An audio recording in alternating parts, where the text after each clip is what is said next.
didn't see this coming. So I had a whole other video planned, but I gotta talk about this. So I don't cover anime that much on my channel anymore, but anyone who has watched any of my reviews knows that I'm a big ass weeb. So Funimation was founded in 1994, and this was the company responsible for the majority of English dubs in anime. For people who don't know, this is the studio that gave us the English dub for Dragon Ball Z, Cowboy Bebop, Full Metal Alchemist, and many other shows. And while Funimation wasn't the first studio to dub anime into English, it was definitely the first studio to consistently do it well. And as the era of streaming services grew, Funimation eventually made their own streaming service. But honestly, the only people who watched anime on Funimation were people who only listened to English dubs. Because when they look for their favorite anime on Crunchyroll, they usually only have the sub version. So let's say you're on Crunchyroll and you look for your favorite anime, which is Cat Planet Cuties, and you can't find the dub. But when you go on Funimation's streaming service, boom, there it is.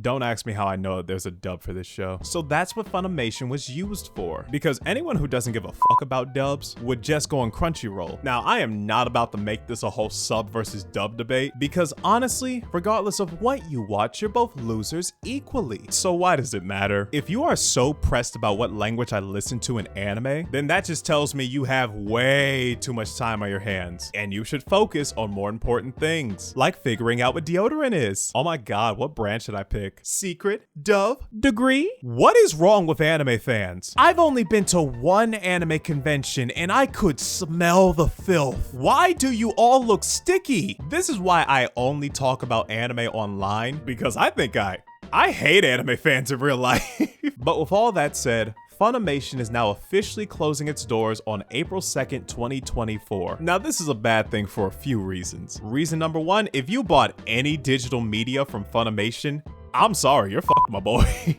Because with Funimation closing down, they are getting rid of all of their digital media. So if you bought a digital copy of Bobobo, I'm sorry, my guy, it's gone. This is a scary thing when it comes to digital content, because when it comes to digital media, you may have bought it, but do you really own it? Owning digital media is a lot different than owning physical media, because all it takes is a website shutting down, a company erasing your data, or just getting your account suspended. And just like that, you are now the proud owner of nothing. It is one of the main reasons why I love buying physical media for shows and games, because shit like this could happen and I could lose my copy of Bratz Rock Angels. And reason number two, with Funimation now merging with Crunchyroll, Crunchyroll is going to cost a lot more.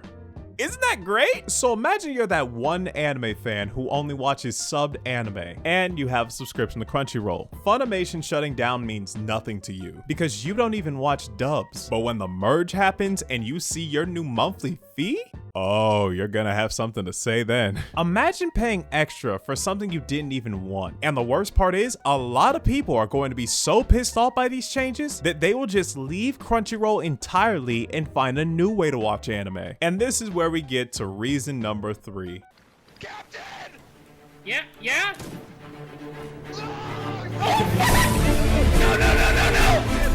People are already pirating anime, but this is going to make things so much worse. And do you want to know what's worse? When it comes to streaming services, anime is the worst when it comes to looking for a specific show you want to watch, especially an old show. So I'm a fan of the Call of the Night manga, and I want to watch the anime. Well, it ain't on Crunchyroll. It's actually on HiDive. What the fuck is HiDive? You know what? It is what it is. So I buy a subscription to HiDive on top of the subscription I already have for Crunchyroll. But wait, what if I want to watch a darker show like Elfen Lied? Well, it ain't on Crunchyroll or HiDive. That show is only on Amazon Prime. But you know what? It is what it is. It is what it is. It is what it is. So I buy a subscription to Amazon Prime on top of the subscription I already have for Crunchyroll and HiDive. But wait, what if I just hate myself and I really want to watch Neon Yokio? Well, now I gotta buy a subscription to Netflix. It's honestly shocking that pirated websites are more organized than streaming services. It's one of the main reasons so many people flock to them. Now, I will say, finding anime nowadays has become far easier compared to the